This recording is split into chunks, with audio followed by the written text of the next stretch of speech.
right? Yeah. Oh, negative 17.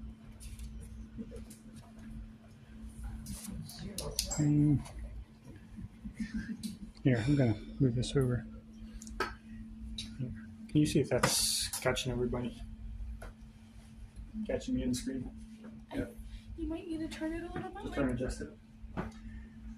Okay, so this morning our topic is stress, and I decided I was going to do something to stress me out a little bit. I decided to change up the way I build a PowerPoint. There's two basic ways of building PowerPoint. One is sometimes called the Gates way, or the Microsoft way, and that there is you basically have all your notes, or most of your notes, on your PowerPoint, and you teach down through it. That's the way I normally go with it. The other way is called the Jobs way. Steve Jobs, and his way is you just put pictures on, or just maybe an icon, and the notes are not on the PowerPoint. It's just a reminder for the people to identify what you're seeing right there. This morning, I decided to go Jobs way, so I have a lot of pictures, not much writing, and the question is, can I remember what I'm supposed to say now because I don't have any notes? So, just to heighten my stress level, I decided to swap up how I do PowerPoints. Okay, this life change index test, I was first given that when I was about 26 years old, 27 probably.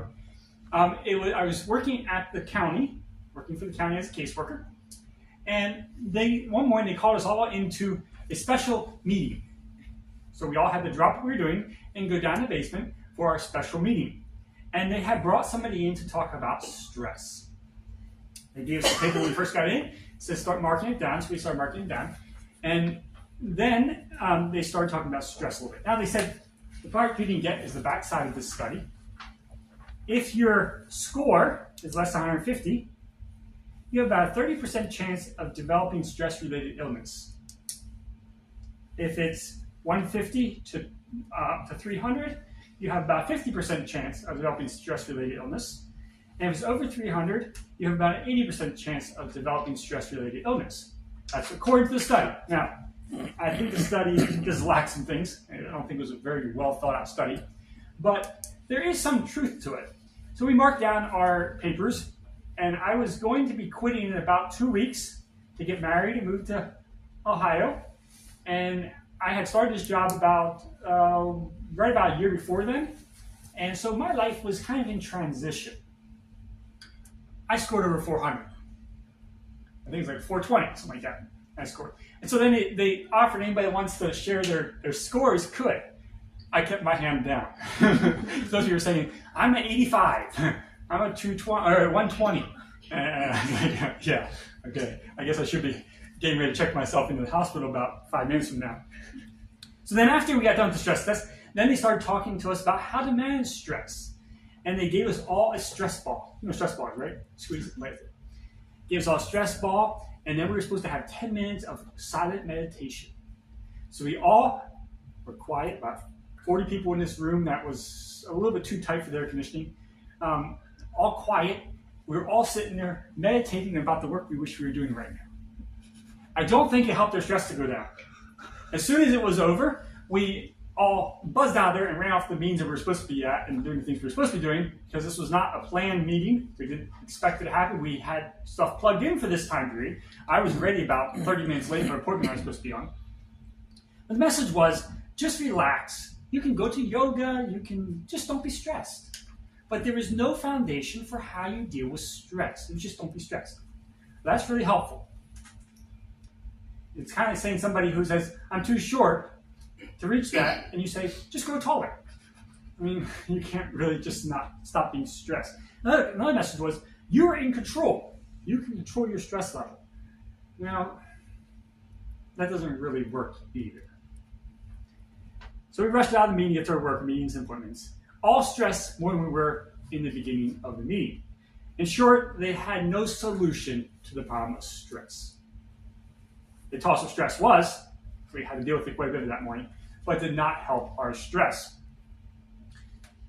I think the reason they didn't have a solution is they didn't have a foundation to build a solution off of.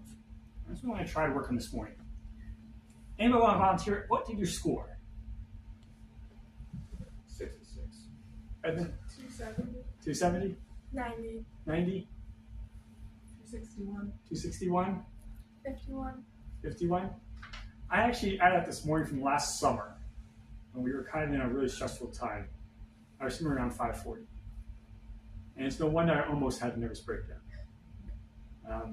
You got close. Maybe, right in the edge, whether I had it or not, it's right in the edge. When you start getting numbers that are up above 300-400, you are at risk of illness, either physical illness or mental illness. It is definitely, you're on the edge. And the thought of the stress test, I guess, a life change stress test, is that we do best when we are in a rhythm, doing the same thing all the time. And when we're all of a sudden taking out of that rhythm, the stress levels go up. So that's the idea of that test.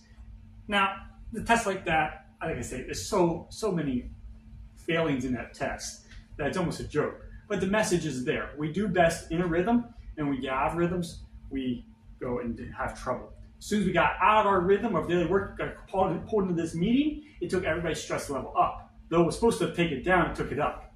And so we work best in a rhythm. Stress is a personal issue. What do I mean by that? Well, not everybody identifies stress the same way. For some people, monetary problems is going to be a huge stressor.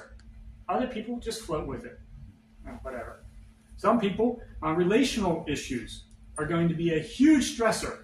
Other people, it doesn't seem to faze them. So you can't look at somebody else's situation and say, that person should be stressed, or it should be that bad. Because stress is a personal issue. We handle it differently depending on what it is. In this world, this is one option you have with dealing with stress, and that is just get all you can.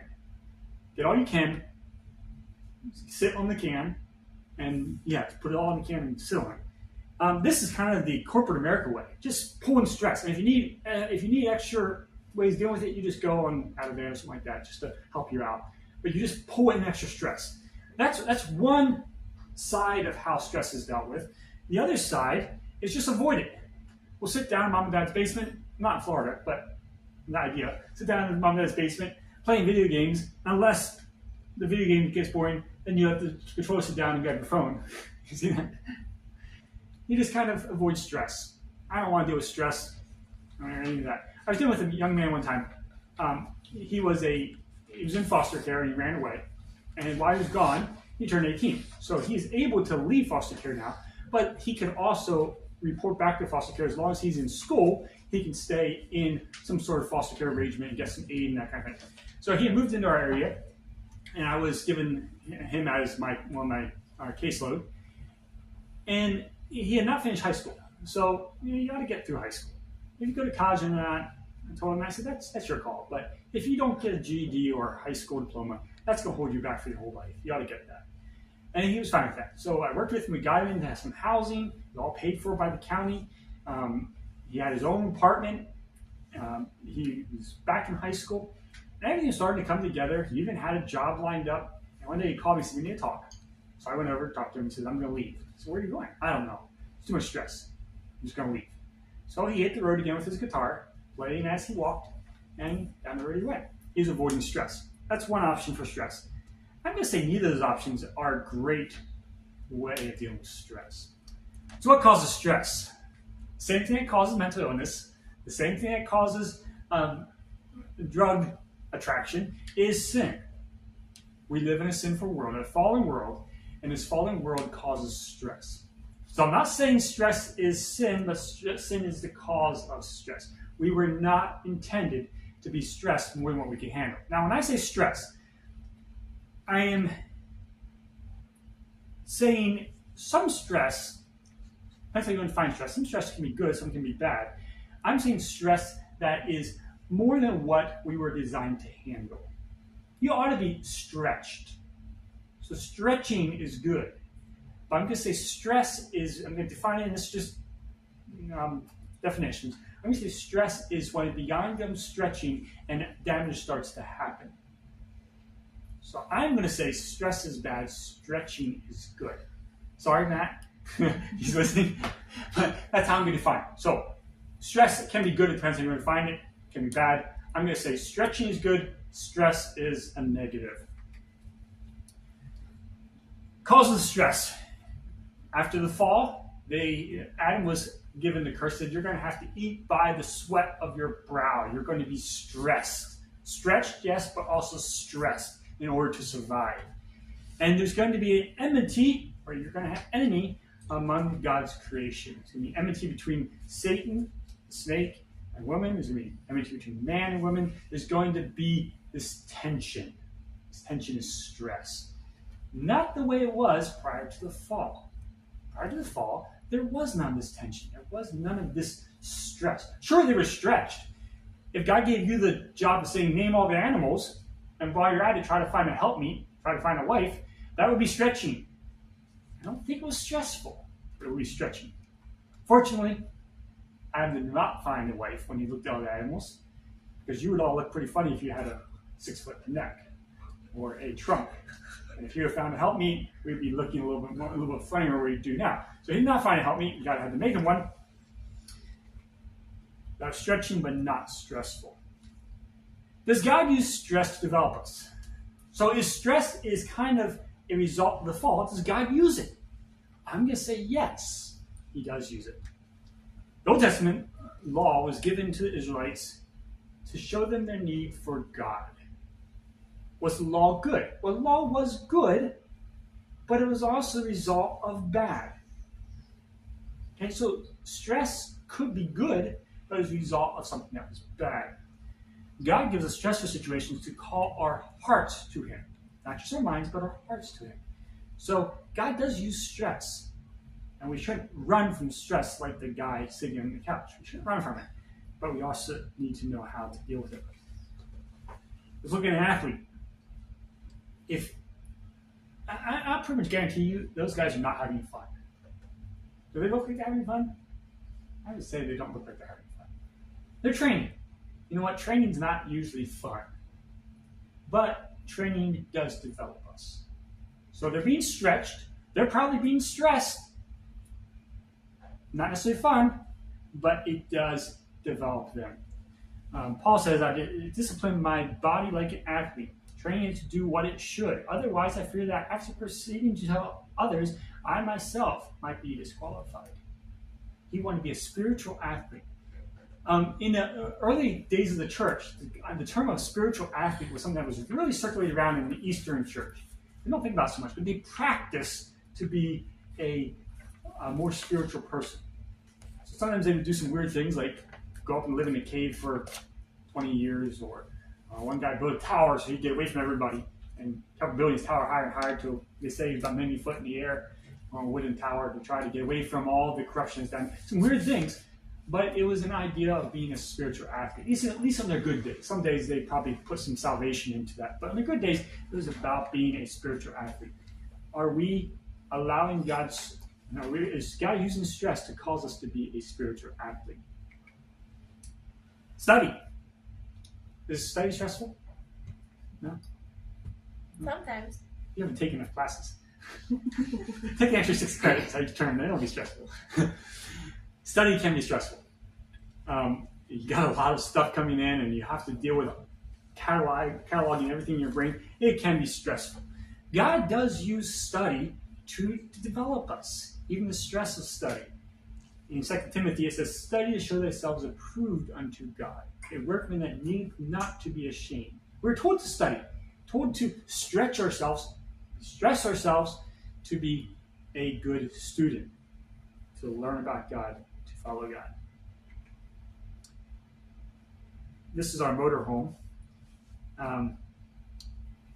When I bought the motorhome, I told Bob Miller, who we bought it from before we even drove away, I said, I'm going to name this thing Tribulation. You know how you name a boat? Well, it's my land yacht. I named it Tribulation. Well, why name it Tribulation? Well, I said, I hope it brings patience out in me. I know it's going to break. I know I'm going to fight with it as long as I own it. And I hope it develops patience in me. And Romans 5:3 says, and not only so, but we glory in tribulation. Stress. Tribulation? Not really close related. Also knowing that tribulation worketh patience in us.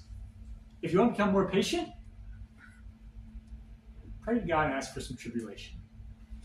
It will cause you to become more patient.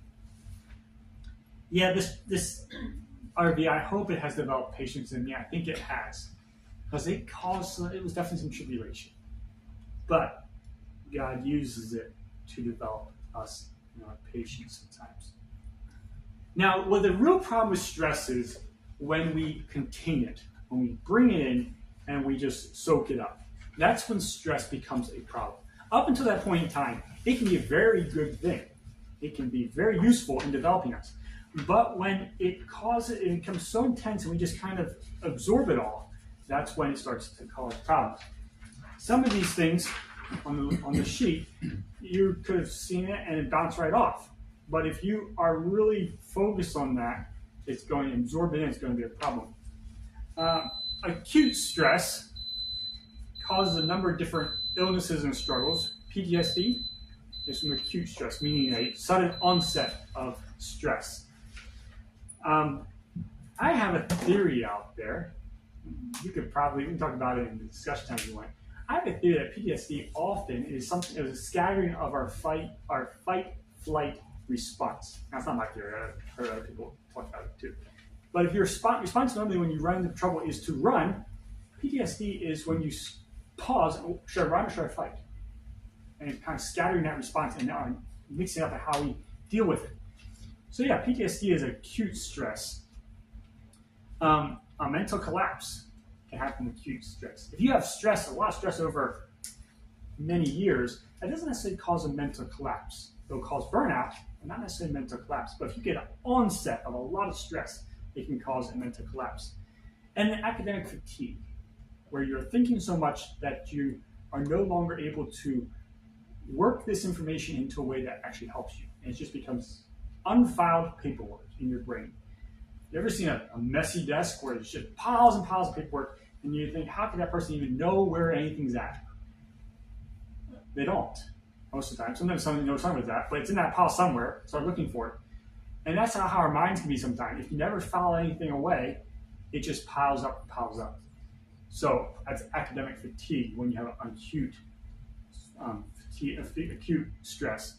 Chronic stress tends to lead to burnout. What's the difference between burnout and mental collapse? Mental collapse is when the stress overwhelms you and you stop being able to even to think. Last summer, I had a time where I could not come up with my children's names. Stress was that intense that I remember thinking, Brielle, which one comes next? And I could not come up with the next three. That's mental collapse. We're getting very close to it. Burnout is more the idea where you just have no passion, no zeal, nothing for anything. You just you're flamed out. The fire has went out, and it's not like it was. Think of an example of fire. Mental collapse is when the steam is still going. You threw water in the fire, but the steam and the smoke is still going.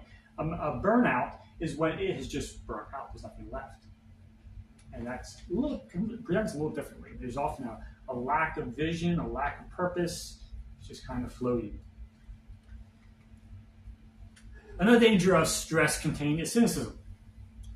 If you do not handle stress well, you become very cynical about the world around you. And if you meet a cynical person, you can count on that person has not handled stress well in the past. So it's not a good thing. It's important to handle stress. That's something that people often would do are dealing with stress. They just go into a fantasy world. That guy that's sitting there playing video games in his mom's basement, he's in his fantasy world.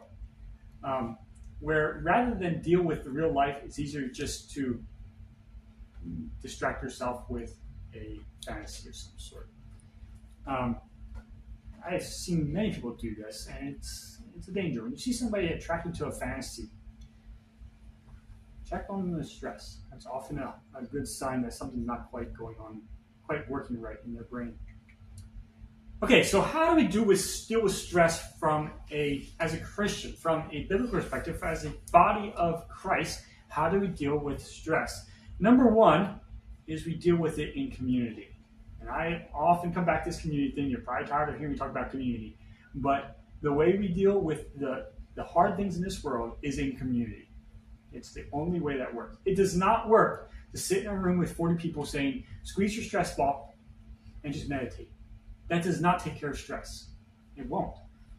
Yes, stressful, I'm not saying that this is all bad, but it's not a solution. It might be a temporary reprieve, but it's not a solution.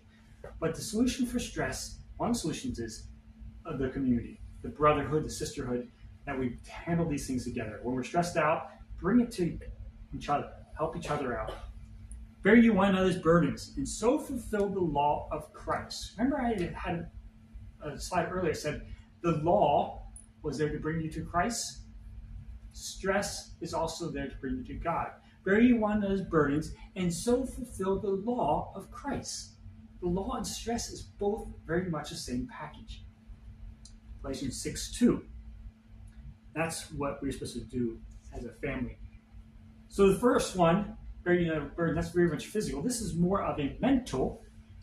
Rejoice, they come very clear. Rejoice with those that rejoice, and mourn with those that mourn. Somebody struggling mentally or happy mentally, be there with them. Rejoice with them, mourn with them. That's part of our job as a family of God. Spiritual gifts. These are four of the five passages of spiritual gifts. There's one other that has a few things, but this is often four passages of spiritual gifts. When we as a church, as a gathering, take the gifting that God has given each one of us and we work it together, it works well. When we try to take a gift that's not part of ours, it does not work well. So we use the gifts as a gathering, as a brotherhood, as a sisterhood, to carry the burdens, but we don't take up more of the burdens than what we were assigned, what we were given gifts for. If you try to take on things that you can't handle, gifts that you were not given, that becomes very stressful. One on here is, where's hospitality? I thought it was on there. It must be the other passage. Let's go to teaching. If you are somebody who doesn't like to talk, doesn't like to be in front of people, is it stressful to teach? It's very stressful to teach.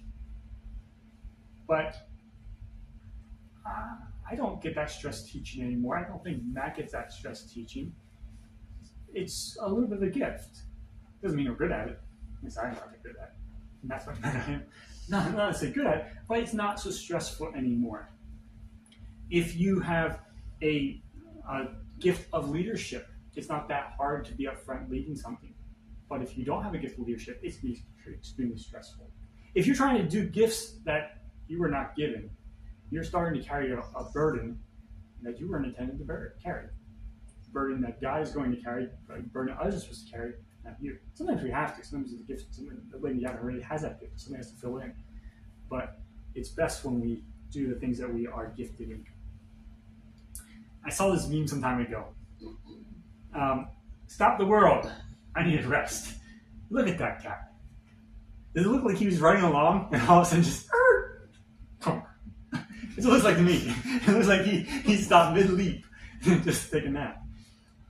God is a God of Sabbath, a God of rest. And we do best when we have fall into rhythm of work, rest, work, rest, work, rest.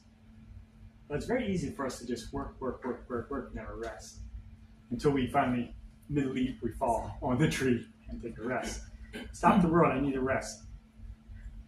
We are not intended to carry large amounts of stress and work all the time. We're intended to take a rest. Trust. In order to rest, we have to have trust. Do you trust God that much? Now, Benjamin probably would jump into Fabian's arms. He'd probably jump into Fabian's arms like that and not think anything about it. I would not jump into my dad's arms like that. I would have one time, not anymore. I don't have that much trust anymore. But do we trust God that much? In order to have rest in God, we're going to have to trust God. Jesus said, if you have faith as small as a mustard seed, you can say to this mountain, move from here to there. And it's going to move. Do we have that much trust? If we don't, we're going to be stressed. at the end of the day, what we are supposed to do is we're supposed to reflect God. God is a God of rest. God was Sabaoth, is one of his names. God of Sabbath, God of rest. We're supposed to reflect that. When we do reflect that, when we learn to rest, our stress goes down. And when we are in the middle of tension, no unrest, I think we're not reflecting God right then. We're reflecting the prince of this world, Satan. God is a God of rest. I think the only option we have for dealing with stress is reflect God. It's not enough to simply say, "I'll squeeze a stress ball, meditate a little bit, go to yoga, and you'll be fine." That's not going to work. But what does work is if we focus on following God, focus on resting in God, focus on letting God be the one who's directing us, and learn to rest in the God of Sabbath. God of Sabbath. That's the only answer for stress. That's why I say, at that meeting, they had no foundation to deal with stress. It was all about what I'm doing. And in fact, the things that they were doing increased our stress level. Because it becomes, what are you going to do about it? Rather than what are you going to let God do about it? Now, I'm the wrong person to talk about stress. Sorry, you listened to me for half an hour. Wrong person, so we're going to let Phoebe take over in a little bit here. Wrong person. And the reason is because I live my life on the edge of what I can handle as stress. I have for a long time, and I don't think I'm ever going to learn it enough to. I haven't learned to trust in the God of Sabaoth very well. So, don't necessarily watch me and say, how deal with stress the way he does, because I don't do that. I know how to deal with stress here. And I think we probably all kind of have an idea of how to deal with stress right here, academically. But when we get down to practice, that's where it becomes a lot more difficult. Yeah, all the little tools like stress balls can help, but they won't deal with stress. They won't take it to the root problem. Only the God of Sabaoth can deal with stress. Vivian, your turn.